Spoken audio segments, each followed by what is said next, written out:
This is Lecture 2 for Community Relations, Cultural Issues. In this lecture, we're going to talk about recognizing diversity and the characteristics of subcultures that you should keep in mind when providing services to the diverse populations of California. This lecture is copywritten by Professor Richard Ramos and should not be used without the express permission of Professor Ramos.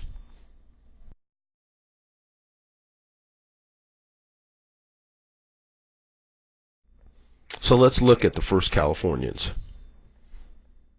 The Spaniards, of course, were hardly the first to discover this land of wonder and extremes. The earliest Californians were adventurous Asians who made their way across the Bering Straits of Alaska thousands of years ago, when a warmer climate and now vanished land bridge made such travel easier.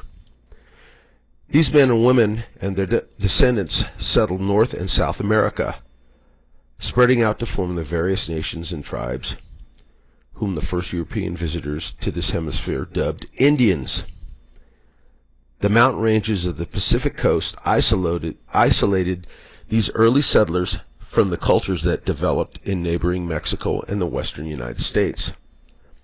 Thus, the early population of California bore little physical resemblance to the Native Americans of the Great Plains, and apparently shared no ties of language or culture with these nations. California's rugged geography, marked by mountain ranges and deserts, made it difficult for her indigenous groups to travel great distances, and the region's native peoples were even isolated from each other, tending to live in large family groups or clans with little political structure.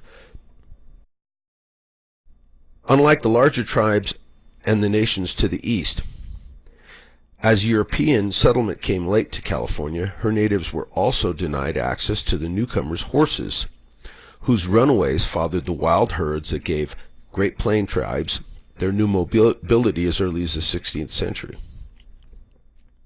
Thus divided and isolated, the original Californians included the Karuk, Madao, Kahayeno, Mojave, Yakuts, Pomo, Paiute, and Modoc tribes. On the other hand, the mountains that divided the groups made extensive warfare impractical, and the California tribes and clans enjoyed a comparatively peaceful life.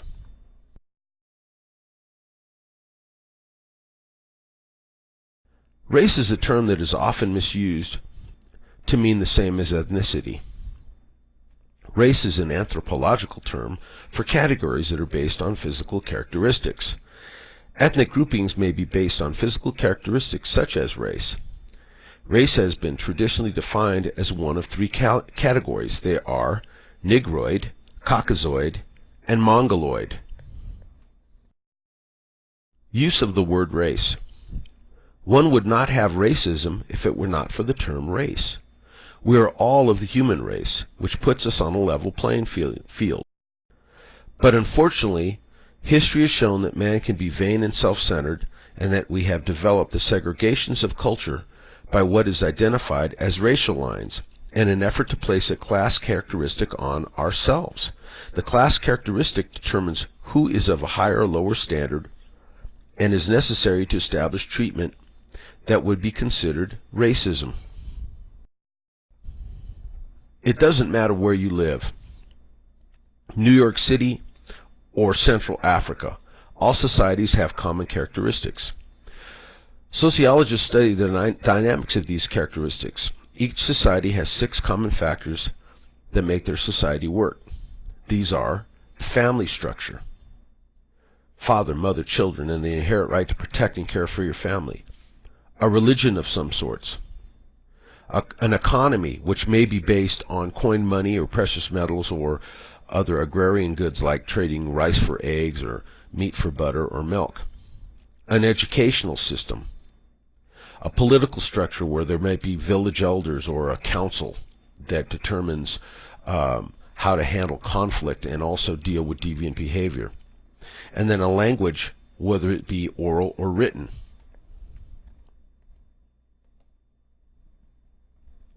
Let's go over some definitions that I need you to learn. Immigrant. An immigrant is an individual who has voluntarily moved from one country to another country with the intent to live in the new country permanently. Immigrants may enter the United States only by means of formal admission process. They have to get a visa, or green card.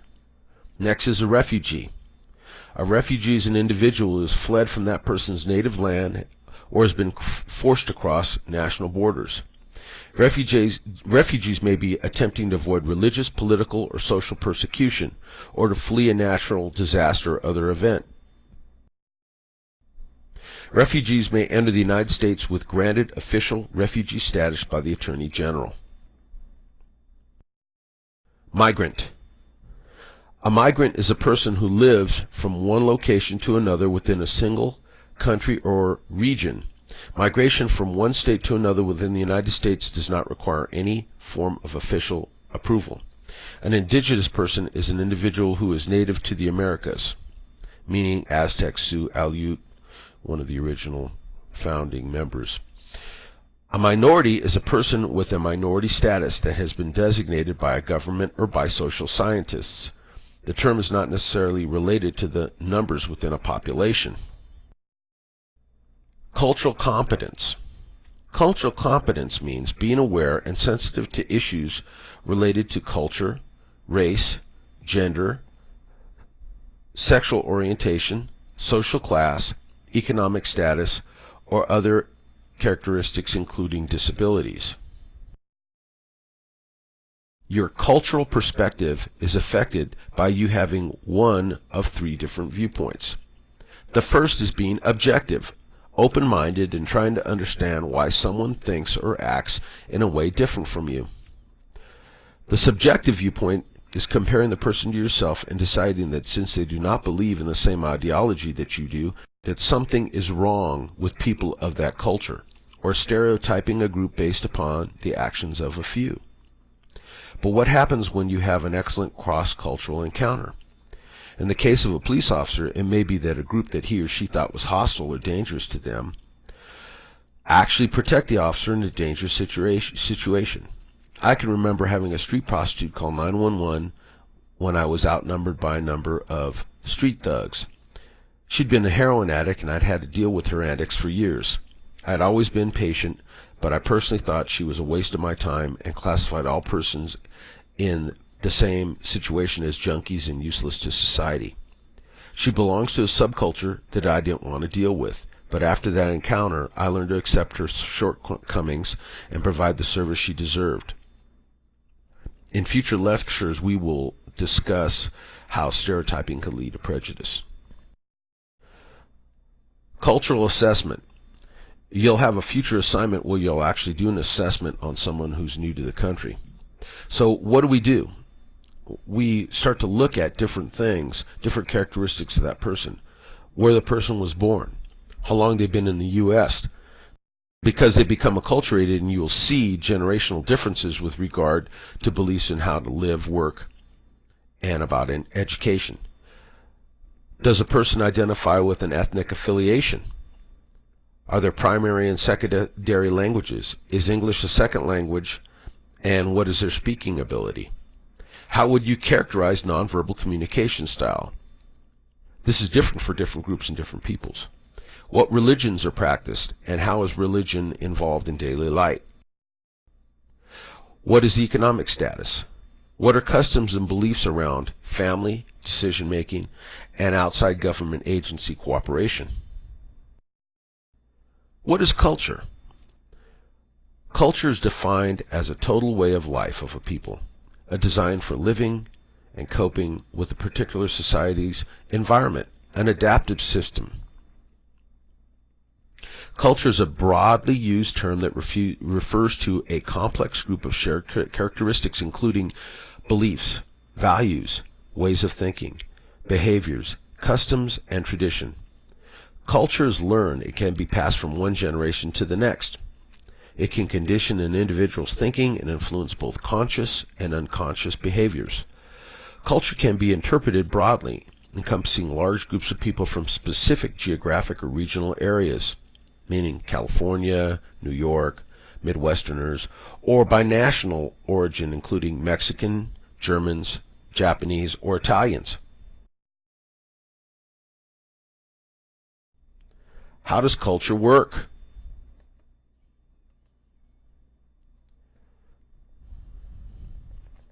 Let's talk about ethnic identity as it relates to an issue of pride.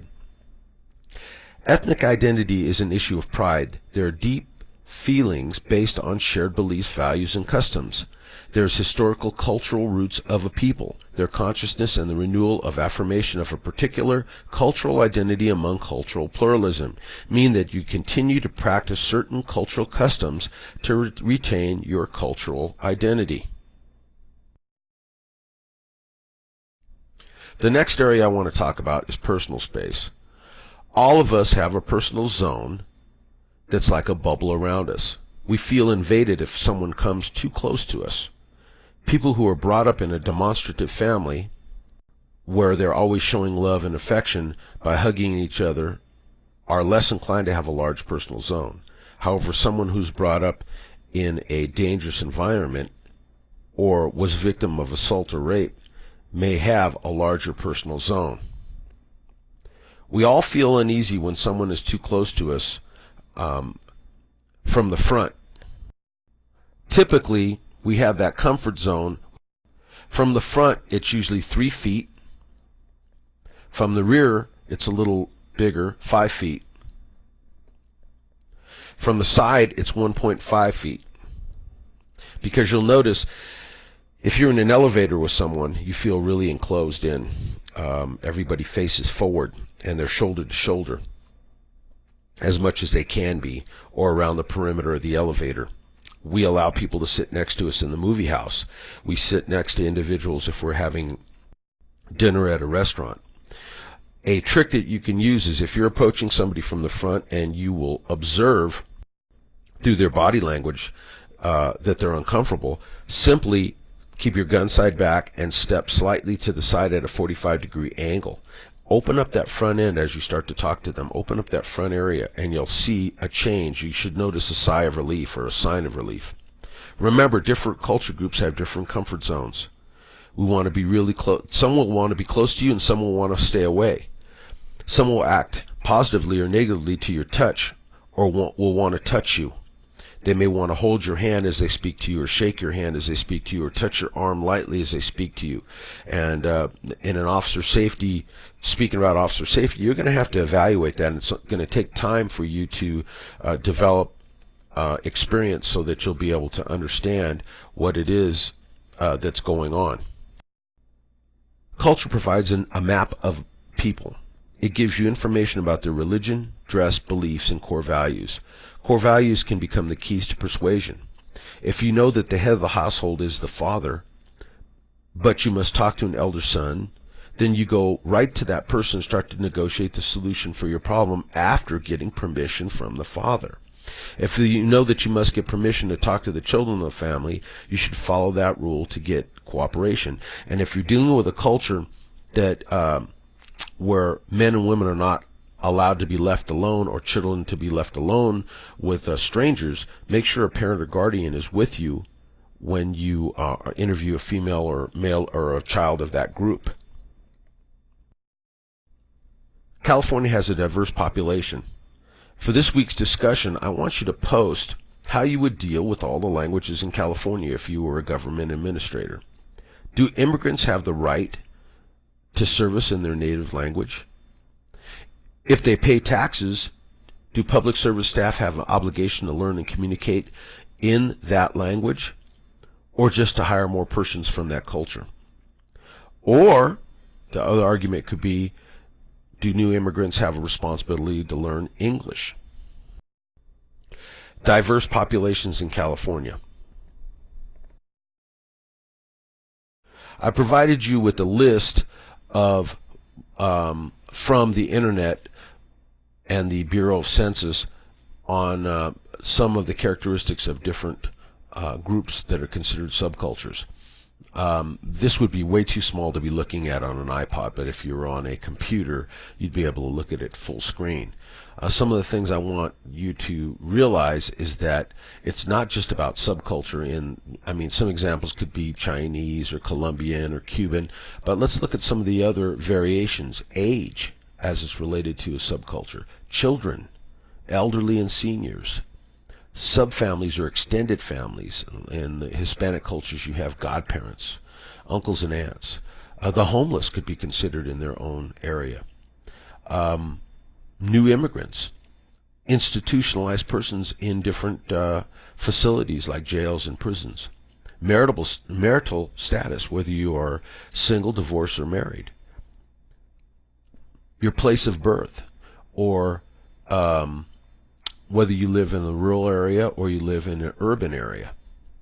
Could also be your sexual orientation, or if you have a disability. See, these are other things that might be classified as cultures. More minorities and women are taking positions of leadership in society. This is also evident in all aspects of government agencies, including public safety and the medical profession. Women are moving into non-traditional roles as leaders in some of these areas. In California, city governments reflect the cultures of the people that live in that community. We have observed new immigrant populations coming into cities and eventually claiming housing and business areas, posting signs in primary language and maneuvering themselves into city politics.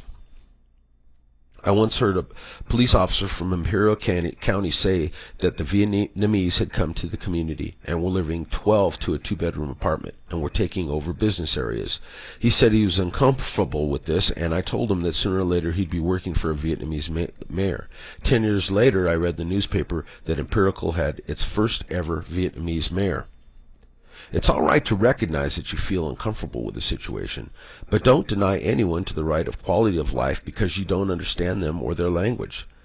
Take some time to expose yourself to new cultures, and you may find that you enjoy it and are enriched because of it. Generational diversity. When someone arrives from another country, they're in culture shock. If you were brought up in the rural area of Chiapas, Mexico, you were literally in the jungle. Coming to downtown San Francisco would be an eye-opener. Eating at your first Burger King would be amazing. Watching your first DVD would be a mind-blower.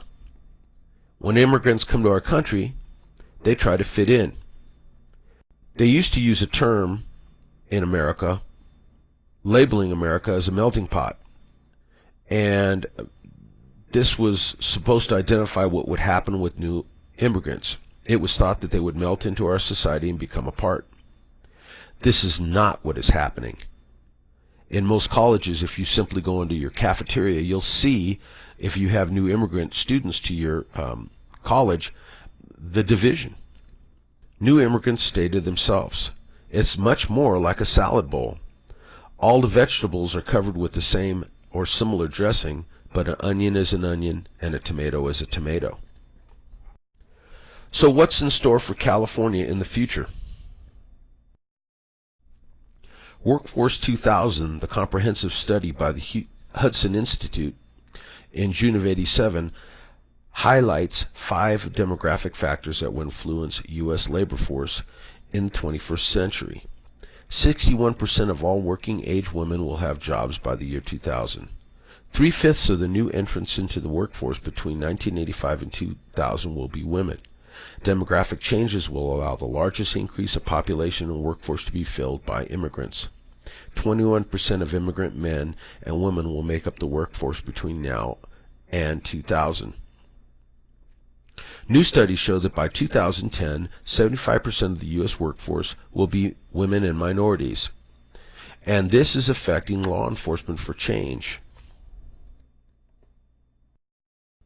Today's minority population will be tomorrow's majority population. California population will come from the Pacific Rim and Latin America. These groups will merge into society and increase their representation in the political area as they become more acculturated into American society. More minorities will be taking leadership roles in public safety organizations. Minority leaders in the Bay Area include Dash Butler for Berkeley Police Department and Heather Fong for San Francisco Police Department. In the year 2005, Los Angeles had its first Latino mayor. Changing public safety service demands.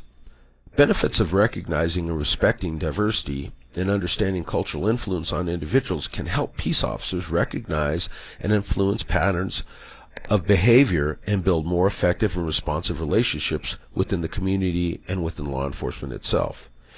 They will be better prepared to deal with changing service demands, including intervening in conflict between cultural groups, effective communication with cultural groups, and becoming integrated into the communities that they serve. Social economic status. According to George Cole in Criminal Justice in America, the poor in America are forced to live in areas that they can afford and where the government might house them. These areas usually are in decaying areas of urban and metropolitan communities. They live where no one else wants to live, close to chemical plants and factories that will expose them to industry, toxins, or oil refineries. They are exposed to higher levels of lead. They have limited medical care and limited access to safe social areas or open green space. They are also exposed to social risk factors like isolation, gangs, drug traffic, and poor schools.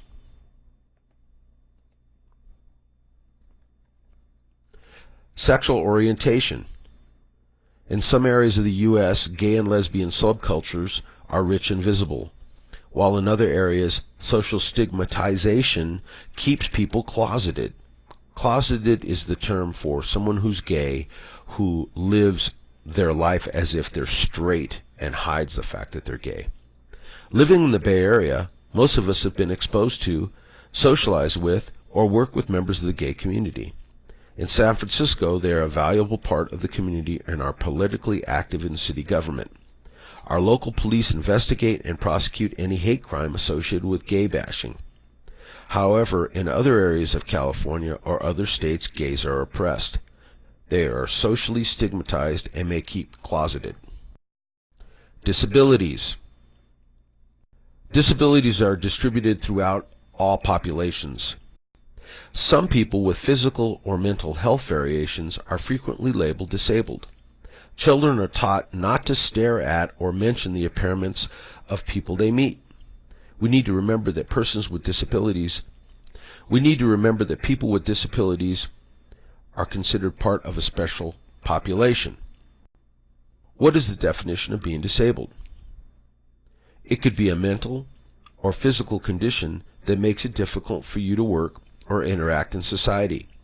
Whether you are blind, deaf, paralyzed, or suffer from a mental or physical illness that makes you unable to travel or move from place to place, compete or learn with others at a certain performance level, you should know that persons with disabilities are protected under a federal law which guarantees fair accommodation and equal access and treatment. It's called the Persons with Disabilities Act.